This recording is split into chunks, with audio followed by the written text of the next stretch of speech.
হাস্যকরভাবে জ্বালানি মন্ত্রী এবং অন্যান্য মন্ত্রীরা পার্লামেন্টে দাঁড়িয়ে বলেন দেশে কোনো জ্বালানি সংকট নেই। পেট্রোল পাম্পগুলোতে তেলের জন্য গাড়ির লাইন, শহরে গাড়ি চলাচল কমে আসছে, গুরুত্বপূর্ণ ব্যক্তিরা তেল পাচ্ছেন না। ইভেন পার্লামেন্টে জাতীয় সংসদ সদস্যরা দাঁড়িয়ে ক্ষোভ প্রকাশ করছেন যে ঘন্টার পর ঘন্টা আমিও নিজে তেল নিতে পারি নাই, অথচ সেই পার্লামেন্টে মন্ত্রীরা বলেন জ্বালানি সংকট নেই।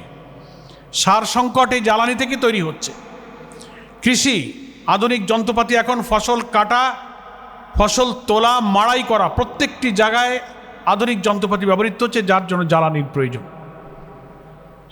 সামনে বড় মৌসুম, সার সংকট, হাম পরিস্থিতি উদ্বেগজনক। প্রায় 1.5 লক্ষের মতো হামের রোগী সংকটপূর্ণ অবস্থায় বিভিন্ন হাসপাতালে। স্বাস্থ্য খাত একেবারেই ভেঙে পড়েছেন। পার্লামেন্টে স্বাস্থ্যমন্ত্রীর বিবৃতি, বক্তব্য আর হাসপাতালগুলোর চেহারা একেবারেই বিপরীত। আইন শৃঙ্খলা পরিস্থিতি চরম অবনতি, চাঁদাবাজি আবার চলছে, মারামারি দখলদারি আবার চলছে, খুন খারাপি চলছে। বিভিন্ন জায়গার কমিটি, নানান জায়গার সমিতি কমিটিতে সেই কর্তৃত্ববাদী শাসনের মতো এখন দখলবাজি শুরু হয়েছে। দখল হচ্ছে, বাতিল হচ্ছে, এবং একটা দলের নেতৃত্বে দেশ যেন আবার সেদিকে চলে যাচ্ছে। আর ব্যাংক খাত একেবারেই ধ্বংস করার দিকে ওনারা চলে গেছে। এমন কোনো নজির আছে কিনা একটা সরকার ক্ষমতায় এসে 1-1.5 মাস যে পারে নাই 40-42 হাজার কোটি টাকা শুধু ব্যাংক থেকে ঋণ করেছেন। আর ব্যাংকগুলো দখল করে নিজেদের সিন্ডিকেটওয়ালা লোকদের হাতে ব্যাংক তুলে দিয়ে সাধারণ গ্রাহক কোটি কোটি যারা আমানত রেখে এখন চরম উদ্বিগ্নতার জন্য রাজপথে নামছেন, বক্তব্য রাখছেন, কথা বলছেন। এই সামগ্রিক জনস্বার্থ, জনদুর্ভোগ দূর করা এবং দলীয়করণের মধ্য দিয়ে দেশকে যে আবার সেই যে কালো যুগ থেকে জাতি রক্ত দিয়ে ফিরালো, এবং প্রশাসনের মধ্যে যে নির্দলীয় নির্লজ্জভাবে যে দলীয়করণ চলছে, এরে বদলি ওরে ওএসডি, উনাকে পদত্যাগে বাধ্য করা, একেবারে 1-1.5 মাসের মধ্যে একটা ফ্যাসিবাদী স্টাইলে, যার বিরুদ্ধে এতকাল ওনারাই বক্তব্য রেখেছেন, আমরা রেখেছি, সেই কাজ নিজেরাই শুরু করেছেন। সচিবালয় থেকে শুরু করে একেবারে সিভিল অ্যাডমিনিস্ট্রেশনের অধস্তন পর্যন্ত সব সরিয়ে দিচ্ছে। তো ফলে আমরা দেখছি যে শাসন ব্যবস্থার, রাষ্ট্র ব্যবস্থার কোনো গুণগত পরিবর্তন হয়নি। সে কারণে এর একমাত্র সমাধান হচ্ছে জুলাই সনদে যে সংস্কারের ব্যাপারে জাতি ঐক্যবদ্ধ হয়ে সম্মতি দিয়েছিল, সবাই সংস্কারের পক্ষে। জুলাই সনদে আমরা স্বাক্ষরকারী যে দলগুলো ছিলাম, প্রত্যেকটি কথা জুলাই সনদের সব কিছুই পুরোপুরি বাস্তবায়ন করা ছাড়া এর যে আইনি ভিত্তি, আমাদের সংবিধান সংস্কার পরিষদের অধিবেশন আহ্বান এবং সেটাকে এই জুলাই সনদকে আইনে রূপান্তরিত করে সংবিধানের অংশ হিসেবে যুক্ত করা, এই ছাড়া আমাদের সামনে আর কোনো সমাধান নেই। সদ্য সমাপ্ত ত্রয়োদশ জাতীয় সংসদ নির্বাচনোত্তর জাতীয় সংসদ এবং চলমান রাজনীতির গতিধারার দিকে লক্ষ্য রাখলে আমরা কিছু হতাশার দিকই শুধু দেখতে পাচ্ছি। জাতির যে গণ আকাঙ্ক্ষা, 18 কোটি মানুষের গণ আকাঙ্ক্ষা, জাতীয় নির্বাচনে যে আশা, উদ্দীপনা, সম্ভাবনা, স্বপ্ন নিয়ে যারা ভোট দিয়েছিল, এবং গণভোটের মধ্য দিয়ে 5 কোটি মানুষ বিদ্যমান রাষ্ট্র ব্যবস্থা সংস্কারের মধ্য দিয়ে একটি নতুন রাষ্ট্র কাঠামোর মাধ্যমে দেশকে দলীয়করণ, দুর্নীতি, সন্ত্রাস, কর্তৃত্ববাদী শাসন, চাঁদাবাজি এবং একক ব্যক্তির হাতের কর্তৃত্বের শাসন থেকে মুক্ত করে ক্ষমতার ভারসাম্য তৈরি করে দেশের উন্নয়ন এবং অগ্রগতির যে স্বপ্ন দেখেছিল, সে স্বপ্ন আজও পূরণ হয়নি। সেই হতাশা দূর করে জুলাই জাতীয় সনদে যে জাতীয় ঐক্যের পরিবেশ তৈরি হয়েছিল, তার ভিত্তিতে গণভোটের যে জাতীয় এবং গণরায় আমরা দেখতে পাচ্ছি বেদনার সাথে, সেই গণরায় কিন্তু এখন ক্ষমতায় অধিষ্ঠিত বর্তমান সরকার বাস্তবায়ন করছে না, বরং তার থেকে সোজা একেবারে ইউটার্ন করে নানান অজুহাত তুলে ভিন্ন ব্যাখ্যা দিচ্ছেন। জাতির এই আশাভঙ্গ, দেশবাসীর স্বপ্ন পূরণ না হওয়া, জাতীয় সংসদে বিরোধী দলের কণ্ঠ রোধ করে গুরুত্বপূর্ণ ইস্যুগুলোতে বক্তব্য দেওয়া, আমাদের 133টি অধ্যাদেশ তার প্রতি কী পরিমাণ অবিচার করা হয়েছে, জাতীয় গুরুত্বপূর্ণ ইস্যুগুলো, গণভোটের রায় বাস্তবায়ন, জুলাই সনদের পুরোপুরি বাস্তবায়নের ইস্যুগুলোকে কীভাবে উপেক্ষা করা হচ্ছে, দেশবাসী তা কিন্তু লক্ষ্য করছে। সে কারণে 11 দলের ঐক্যের শীর্ষ নেতৃবৃন্দ কয়েক দফা বৈঠক করেছেন এবং আপনারা জানলেন যে আজকে সকাল 11টা থেকে 11 দলের শীর্ষ নেতৃবৃন্দ গুরুত্বপূর্ণ বৈঠকে মিলিত হয়েছিলেন এবং সেখানে চলমান আন্দোলনের ভবিষ্যৎ কর্মসূচি ঘোষণার জন্য আজকের এই সংবাদ সম্মেলনের আহ্বান করা হয়েছে। ইতিপূর্বে কয়েক দফা কর্মসূচি ঘোষিত হয়েছে এবং সেটা আমরা সারা দেশে, রাজধানী থেকে সব জায়গাতে সফলভাবে সুসম্পন্ন করতে পেরেছি, আলহামদুলিল্লাহ। আমরা শীর্ষ নেতৃবৃন্দের নির্দেশে আজকে প্রত্যেকটি দলের মহাসচিব এবং তার প্রতিনিধিরা এখানে সংবাদ সম্মেলনে আপনাদের সামনে শীর্ষ নেতৃবৃন্দের সর্বসম্মত গৃহীত চলমান আন্দোলনের ভবিষ্যৎ কর্মসূচি কিছুক্ষণের মধ্যে আপনাদের খেদমতে এবং জাতির উদ্দেশ্যে পেশ করতে যাচ্ছি। সাংবাদিক বন্ধুগণ, আমরা গণভোটের যে গণরায় সেটা বাস্তবায়নে আমাদের এই আন্দোলনের প্রধানতম লক্ষ্য, কিন্তু বিদ্যমান যে জনদুর্ভোগ, সেই জন্য সম্মানিত সাংবাদিক বন্ধুগণ, সেই গণভোটের গণরায় বাস্তবায়নের জন্য আমরা চলমান আন্দোলনকে এগিয়ে নিয়ে যাওয়ার জন্য আমরা পরবর্তী দফার কর্মসূচি আজকে ঘোষণা করছি, যা কিছুক্ষণ পূর্বে আমাদের শ্রদ্ধেয় শীর্ষ নেতৃবৃন্দ এই কর্মসূচির ব্যাপারে একমত পোষণ করেছেন। আমাদের এই আন্দোলন ইনশাআল্লাহ চলবে। দফায় দফায় শীর্ষ নেতৃবৃন্দ পরিস্থিতির আলোকে এই গণভোটের গণরায় বাস্তবায়ন শীর্ষে, আর প্রত্যেকটি সময়ের চলমান জনদুর্ভোগ সম্পর্কে আন্দোলনও আমাদের ইস্যুতে থাকবে। আমরা সেই কর্মসূচিগুলো আপনাদের কাছে একে একে ঘোষণা করছি। আমরা আপাতত এই দফায় 18ই এপ্রিল থেকে আগামী 2রা মে পর্যন্ত আমরা এই পরবর্তী দফার কর্মসূচি এক এক করে বলছি। 18ই এপ্রিল থেকে 2রা মে পর্যন্ত যে কর্মসূচি আমরা আজকে শীর্ষ নেতৃবৃন্দের সিদ্ধান্তে পেয়েছি সেটাই আমরা বলছি। প্রথম, 18ই এপ্রিল শনিবার 11 দলের উদ্যোগে রাজধানী ঢাকায় গণমিছিল অনুষ্ঠিত হবে ইনশাআল্লাহ। 2 নম্বর, দ্বিতীয় কর্মসূচি 25শে এপ্রিল সকল বিভাগীয় শহরে, সেদিনও শনিবার, 25শে এপ্রিল শনিবার সকল বিভাগীয় শহরে গণমিছিল, ঢাকা ব্যতীত। ঢাকায় যেহেতু আমাদের 18 তারিখে হয়ে যাচ্ছে, ঢাকার বাইরের সকল বিভাগীয় শহরে 25শে এপ্রিল শনিবার গণমিছিল হবে 11 দলের উদ্যোগে। তৃতীয়, মে মাসের 2 তারিখ 2রা মে, সেদিনও শনিবার, প্রত্যেকটি জেলা হেডকোয়ার্টারে জেলা 11 দলের উদ্যোগে বিশাল বিশাল গণমিছিল জেলা সদরে অনুষ্ঠিত হবে ইনশাআল্লাহ।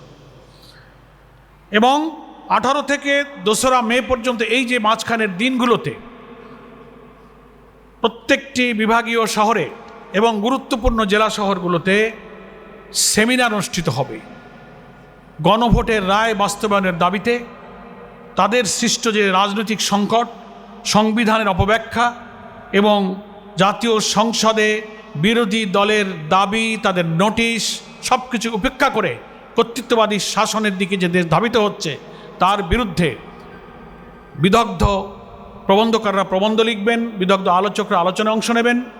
প্রত্যেকটি বিভাগীয় শহর এবং গুরুত্বপূর্ণ জেলা সদরে 18 থেকে আগামী 2রা মে পর্যন্ত, 18 এপ্রিল থেকে লিফলেট বিতরণ এবং সেমিনারের আয়োজন চলবে জেলায় জেলায় এবং বিভাগে বিভাগে।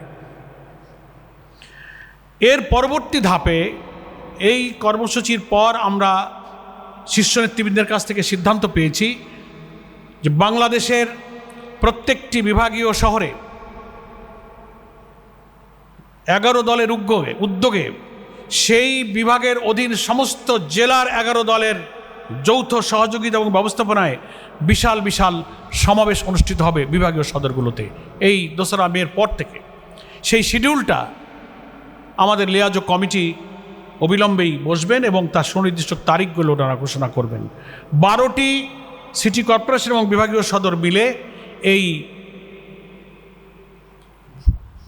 বিভাগীয় সদরগুলোতে সমাবেশ অনুষ্ঠিত হবে। সেখানে 11 দলের প্রত্যেকটি দলের শীর্ষ নেতারা এই বিভাগীয় শহরের এই সমাবেশগুলোতে ইনশাল্লাহ উপস্থিত থাকবেন। এটা হচ্ছে 2রা মের পর থেকে আমাদের লিয়াজো কমিটি একটা শিডিউল তৈরি করবেন, নির্দিষ্ট দিনক্ষণ কোন দিনে কোন সিটি কর্পোরেশন বা বিভাগীয় শহরে হবে এই দিনক্ষণ লিয়াজো কমিটি অচিরেই দেশবাসীর কাছে সাংবাদিক ভাইদের মাধ্যমে ঘোষণা করবেন এবং এইগুলো শেষ হওয়ার পর এটা শিডিউল আপনারা জানতে পারবেন দিনক্ষণ। তারপর পরিকল্পনা নেওয়া হয়েছে যে এই রাউন্ড করে আসার পরে রাজধানীতে 11 দলের উদ্যোগে একটা বিশাল জাতীয় মহাসমাবেশের আয়োজন করে শীর্ষ নেতৃবৃন্দ পরবর্তী দফার কর্মসূচি ইনশাল্লাহ ঘোষণা করবেন।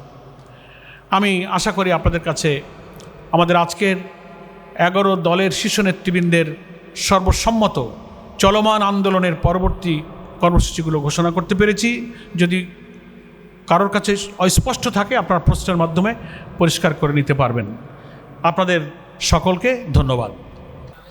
সাংবাদিক বন্ধু বলছেন যে মাননীয় প্রধানমন্ত্রী বলছেন যে বিরোধী দল যে আন্দোলন করছে বা যে সংস্কারের কথা বলছে বিরোধী দল তাদের মতো করে করছে। তো আমরা তো আমাদের মতো করেই বলবো। আমাদের মতো বলতে জুলাই সনদে 84টি সংস্কার প্রস্তাবে ঐক্যমত্য হয়েছে, যেগুলো যা জুলাই সনদের ঐক্যমত্য কমিশনের সর্বসম্মত সিদ্ধান্ত হয়ে আছে, গণভোটে যা অনুমোদিত হয়েছে, এটাই আমাদের আন্দোলনের কর্মসূচি। তা আমাদের মতো করে নয়, জনগণের 5 কোটি মানুষের গণভোটে যে আন্দোলনের সুফল তারা ঐক্যমত করেছে সেটাই আমাদের আন্দোলনের কর্মসূচি। এখানে আমাদের মতো করে কোনো ব্যাখ্যার সুযোগ নেই। বরং আমরা বলবো মাননীয় প্রধানমন্ত্রী যদি এটা বলে থাকেন তাহলে উনি ভুল বলেছেন। বরং ওনারা যে ব্যাখ্যা দিচ্ছেন জুলাই সনদ সংস্কারের, সেটা হচ্ছে গণভোটের রায়ের বিপরীত, গণভোটের চেতনা, গণভোটের ফলাফলের বাইরে ওনারা ব্যাখ্যা দিচ্ছেন। এটার সাথে জনগণের জনমতের কোনো সম্পর্ক নেই। সেকেন্ড আর একটা কী প্রশ্ন আমার সাংবাদিক বন্ধু না একটু ওই যে আমাকে যেটা প্রশ্ন করলো, এই আন্দোলনকে ওনারা জনগণকে সাথে নিয়ে মোকাবেলা করবেন। তো ঠিক আছে, অসুবিধা নেই। গণতান্ত্রিক দেশে পার্লামেন্টারি সিস্টেম অফ পলিটিক্স এবং ডেমোক্রেসিতে নিয়মতান্ত্রিক গঠনমূলক দেশের জন্য আন্দোলন বিরোধী দল তো করবে, কিন্তু সরকারি দল এটাকে মোকাবেলা করার যে ভাষা, আমরা ফ্যাসিবাদী রাজনৈতিক শক্তির সেই ভাষার প্রতিধ্বনি বা প্রতিচ্ছবি বা সেই সুর বা সেই কণ্ঠ তাদের কাছ থেকে কিন্তু শুনতে পাচ্ছি। বিএনপির মহাসচিবও খুব দুঃখের সাথে আমি বলবো, উনিও মাঝখানে একদিন ঘোষণা দিয়েছেন যে রাজপথের সে আন্দোলন উনি এবং স্বরাষ্ট্রমন্ত্রীও বলেছেন যে ওনারা মোকাবেলা করবেন। তো সেই মোকাবেলার অর্থ রাষ্ট্রীয় ক্ষমতা, রাষ্ট্রীয় বাহিনী, রাষ্ট্রীয় শক্তি, জনগণের ট্যাক্সের টাকা পয়সায় কেনা লাঠি, অস্ত্র, বন্দুক আর বাহিনী দিয়ে যদি জনগণের আন্দোলনকে আবার মোকাবেলা করার সিদ্ধান্ত বা পলিসি তারা গ্রহণ করেন, তাহলে কি পরিমাণ ভুল করবেন সেটা 24 জুলাই অভ্যুত্থানের আন্দোলন থেকে তাদেরকে আমি শিক্ষা নিতে বলবো। পুলিশ দিয়ে, র্যাব দিয়ে, কোনো বাহিনী দিয়ে জনগণের ন্যায্য কোনো আন্দোলনকে থামানো যায় না। এই ইতিহাস এই জাতির সামনে আছে। নিয়মতান্ত্রিক গঠনমূলক আন্দোলনের কথা আমরা বলি, ওনারাও যখন রাজপথে ছিলেন তখনও বলেছেন। ফলে আমি মনে করি জনগণের কথা বলা, সভা সমাবেশ করা, মিটিং মিছিল করা, এটা আমাদের সাংবিধানিক অধিকার। গঠনতন্ত্রে নিয়মতান্ত্রিক আন্দোলনের রাজনৈতিক কর্মসূচির আইনগত এবং গঠনতান্ত্রিক সুযোগ, অবাধ অধিকার রয়েছে। এখানে কোনো ফ্যাসিবাদী কর্তৃত্ববাদী নিপীড়ন যদি চাপিয়ে দেওয়া হয় তাহলে তার পরিণতি আগেও যা হয়েছে তাই হবে। আমি মনে করি সরকারের এ ব্যাপারে সহনশীল হওয়া উচিত, গণতন্ত্রের প্রতি, জনগণের অধিকারের প্রতি শ্রদ্ধাশীল হওয়া উচিত। সেভাবেই তারা এটাকে বিবেচনা করবেন। যুক্তি দিয়ে, আদর্শ দিয়ে আপনারা কথা বলুন। আদর্শ আর যুক্তি যখন ফুরিয়ে যায় তখন তারা সন্ত্রাস এবং অপপ্রচারের পথ বেছে নেন। ফলে এই ধরনের হুমকিকে আমরা সেটাই মনে করি। আমরা তো তাই দেখতে পাচ্ছি, ফ্যামিলি কার্ড বা অন্যান্য যে কার্ড হ্যাঁ, যে কোনো সরকার জনকল্যাণমূলক, জনবান্ধব, দারিদ্র্য বিমোচনের নানান কর্মসূচি পালন করাটা সরকারের দায়িত্ব। কিন্তু এই অর্থ কোথা থেকে আসছে আর এটা যাচ্ছে কার কাছে? নেহায়েত দলীয় গণ্ডি সিন্ডিকেটের মধ্যে দলীয় কর্তৃত্ব ঠিক রাখার জন্য এই সব কর্মসূচি তারা ব্যবহার করছে। আপনারা তো দেখছেন, জেলা পরিষদগুলোতে ওনারা প্রশাসক দিলেন, সিটি কর্পোরেশনের প্রশাসক দিলেন। এটি কি ডেমোক্রেসি? পরিষ্কার বাংলাদেশের সংবিধানে বলা আছে স্থানীয় সরকারের প্রতিটি স্তরে নির্বাচিত জনপ্রতিনিধিরাই দায়িত্ব পালন করবে। ঠিক আছে, আপনি ইলেক্টেড গভর্নমেন্ট, আপনি এসেছেন, আপনি ইলেকশন দিয়ে দেন, ওখানে তো প্রশাসক ছিলই, তা আপনি ওই প্রশাসক বদল করে আরেকটা দিলেন কেন? এবং দিলেন তাও সবকটা থেকে আপনার দলের লোক দিলেন। সবার আগে বাংলাদেশ, এতগুলো বিরোধী দল, এতগুলো জেলা পরিষদ, সিটি কর্পোরেশনে আপনি প্রশাসক নিতে গিয়ে বিএনপি ছাড়া আর কোনো দলের লোক খুঁজে পেলেন না। What kinds of democracy? এটি গণতন্ত্রের কথা। এই দলীয়করণের বিরুদ্ধেই তো আপনি বক্তব্য রেখেছেন, আমরাও রেখেছি। সেজন্য এই কার্ড নিয়োগ এবং সামনে আমরা যে সমস্ত নির্বাচনের দাবি করছি, গণভোটের গণরায় বাস্তবায়ন করে সংবিধানে প্রধানমন্ত্রী, রাষ্ট্রপতি, সাংবিধানিক বিভিন্ন কনস্টিটিউশনাল পোস্টের ক্ষমতার নিয়ন্ত্রণের চাবিকাঠি যদি জনগণের হাতে না যায়, তো কোনো নির্বাচন এবং জনগণের কোনো স্বার্থ কখনো নিরপেক্ষভাবে বণ্টিত হবে না। সেজন্য এই আন্দোলনকে সফল করতে হবে। তো ঠিক আছে, আমার মনে হয় আমরা এখানেই শেষ করতে পারি।